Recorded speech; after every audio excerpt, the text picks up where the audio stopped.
आज चाहिँ मेरो रेगुलर फलोअप थियो। मेरो चाहिँ यो थाप्तेल हस्पिटलमा चेकअप गराएर आयो कि सुरुदेखि नै।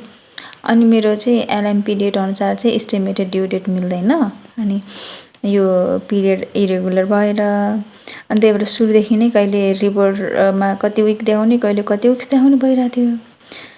अनि आज मेरो चाहिँ सुरुको रिपोर्टको सुरुको भिडियो एक्सरेको रिपोर्ट अनुसार चाहिँ गन्दाखेरि चाहिँ र अस्तिको अब यो पछिल्लो रिपोर्ट अनुसार चाहिँ गन्दाखेरि चाहिँ अब मेरो अस्तिको रिपोर्टमा चाहिँ म जेठ 29 गते गएको थिएँ। त्यतिखेर चाहिँ मेरो 31 हप्ता देखाएको थियो कि 31 हप्ता अनि 1 दिन देखाएको थियो कि।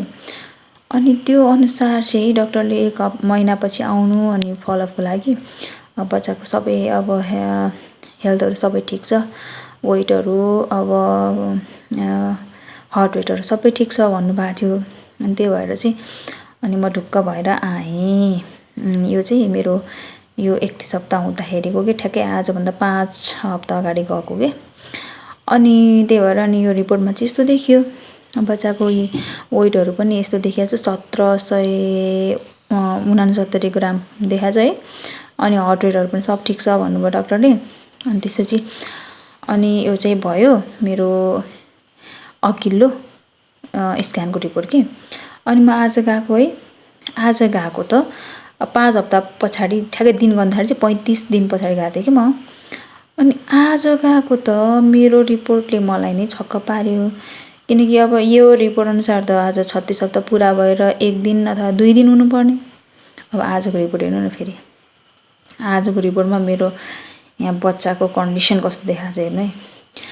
अब बच्चाको वेट हेर्नु न 1769 ग्रामबाट सिधै आएर 3762 ग्राम देखाइछ कि। यस्तो पनि हुन्छ र भने कि मलाई त अचम्म लाग्यो। अब हार्ट रेटहरू त सबै ठिकै छ हेर्नु है। अब हप्तामा पनि 1-2 हप्ता फरक भए पनि अब इट्स ओके। तर वेट हेर्नु न, वेट होइन 35 दिनमा 2 केजी वेट बढ्छ र भने कि बच्चाहरूको। सुने अनुसार चाहिँ पछिल्लो 1 महिनामा चाहिँ यो 3rd ट्राइमेस्टरको पछिल्लो 9th मन्थ हुन्छ नि, लास्ट मन्थमा चाहिँ बच्चाको चाहिँ जो 1 केजीसम्म वेट बढ्छ भन्ने चाहिँ सुनेको थिएँ भन्नुहुन्थ्यो डक्टरले। तर अब मेरो त 4 हप्ता बाँकी हुनुपर्ने हो खासमा है। 4 हप्ता बाँकी हुनुपर्नेमा आज मेरो यत्रो रिपोर्ट देखायो।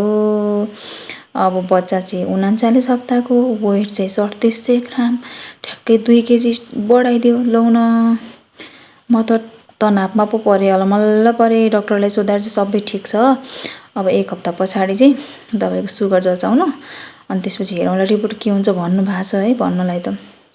तर आफूलाई चाहिँ एकदमै धेरै तनाव भइसक्यो के गर्ने होला, म त छक्क पर्छु। अब मेरो हुन त अब त्यहाँ अब जाँदाखेरि पनि अब भिडियो एक्सरे गर्दा नि कहिले कुन रेडियोलोजिस्ट पर्ने कहिले कुन पर्ने हुन्थ्यो है हुनलाई। तर यति धेरै डिफ्रेन्सेस आउला भन्ने चाहिँ मैले सोचेको पनि थिएन कि। अझै विशेष गरी वेटमा के यस्तो फरक वेट आयो भने त अब त यही अनुसार हिसाब गर्ने भने त मलाई अर्को हप्ता बोलाउँछ हस्पिटल एडमिट हुन। अनि अघिल्लो स्क्यान अनुसार त मेरो अझै 4 हप्ता बाँकी छ। राम, के हुन लाग्यो, म त छक्क परेँ। मलाई मात्र यस्तो पर्या हो कि अरूलाई पनि यस्तो पर्या हो भनेर सोच्छु, छक्क पर्छु है। के गर्नु म त तनावमा पो परेँ हजुर।